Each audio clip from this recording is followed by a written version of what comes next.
করেন করেন, কঠিন কঠিন করেন। ঘুমাবো, শুয়ে থাকে।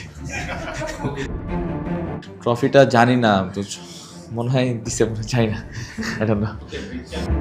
5 দিনের টেস্ট ম্যাচটা মাত্র 1.5 দিনের একটু বেশি সময় পর শেষ হয়েছে, অর্থাৎ 2 দিনের কম সময়ে। টাইগাররা তাদের টেস্ট ক্রিকেট ইতিহাসে কত কত বাজে ম্যাচ খেলেছে, কিন্তু এতটাও বাজে ম্যাচ খেলেনি যে মাত্র 2 দিনের মাঝেই টেস্ট ম্যাচটা শেষ হয়ে গেছে। টাইগারদের ইতিহাসে এটাই সবচেয়ে কম সময়ে টেস্ট ম্যাচে হার। ঠিক 3 দিন, পাক্কা 3 দিন বাংলাদেশের হাতে বা ক্রিকেটারদের হাতে সময়। আপাতত আগামী 3 দিন এই ম্যাকাইতেই অবস্থান করতে হবে, টিম হোটেলে বা ঘোরাঘুরি করেই সময়টা কাটাতে হবে, কারণ এর মাঝে আসলে ফ্লাইটের অনেক ব্যাপার স্যাপার আছে, চাইলেও দেশে ফেরত যাওয়া যাচ্ছে না। ঘুমাবো, শুয়ে থাকে। আপনারা কি ভুলে গেছেন প্রথম টেস্ট? আমি তো ভুলি নাই। সো আমার মনে হয় যে দেশের মানুষও ভুলে নাই, কেউ ভুলে নাই। অনেক বড় অ্যাচিভমেন্ট, বাট এই ম্যাচটা আমরা ভালো ক্রিকেট খেলি নাই, এবং এটা হতেই পারে, এবং সবাই চেষ্টা করছে, বাট আমার মনে হয় না যে, একটা জিনিস বুঝতে হবে যে আমরা কোন টিমরে হারাইছি। এই ম্যাচটা দেখলে বোঝা যাবে যে আমরা কোন টিমরে হারাইছি। 2 ইনিংস মিলে শান্তদের রান মোটে 159। 2টা ইনিংসের কোনোটাতেই 100 রান পার করতে পারেনি টাইগাররা। টেস্ট ক্রিকেট ইতিহাসে গত 21 বছরে এমনটা কখনোই হয়নি যে কোনো দল টেস্ট ক্রিকেটের বা টেস্ট ম্যাচের 2টা ইনিংসেই 100 রানের নিচে অল আউট হয়েছে। নিঃসন্দেহে বাংলাদেশের জন্য একটা বড় ধাক্কা, কিছুটা লজ্জারও বটে।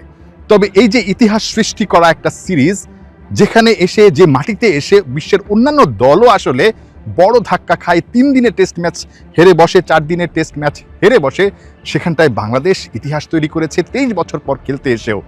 এই জয়টা তো অন্তত ভোলা যায় না।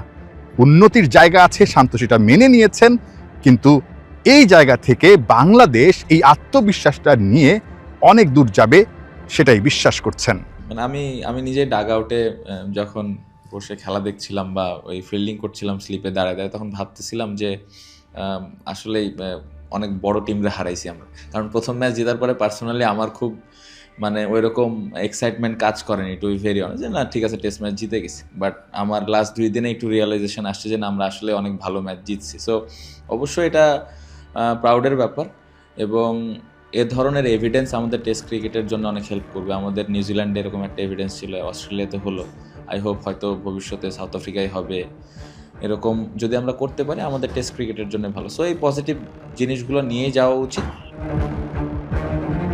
বাংলাদেশ ম্যাচটা হেরে গেছে, কিন্তু সিরিজটা কিন্তু ড্র করেছে। ভুলে গেলে চলবে না, বাংলাদেশ এত বছর পর টেস্ট ক্রিকেট খেলতে এসে এতটা ভালো করবে সেটা কিন্তু কেউ ভাবেনি। ওই একটা জয়ে বাংলাদেশ টেস্ট র্যাঙ্কিংয়ে 1 লাফে 3 ধাপ এগিয়ে 6 নম্বরে উঠে গেছে। ক্যাপ্টেন নাজমুল হোসেন শান্তর এই যে মুখে হাসিটা, এটা একদম অমূলক নয়। শান্ত জানেন কোথায় কোথায় উন্নতি করতে হবে। একটা কথা বলে গেছেন, তিনি নিজের মনের মাঝে একটা সুপ্ত বাসনা, সুপ্ত স্বপ্ন লুকিয়ে রেখেছেন। টেস্ট টিম নিয়ে আমার ড্রিমের কথা বললে অনেকের বিশ্বাস হইতে পারে না, বাট এটা খুবই সিক্রেট, এটা আমি বলতে চাই না। যদি কখনো অ্যাচিভ করতে পারি অবশ্যই বলবো, বাট অনেক বড় ড্রিম আছে।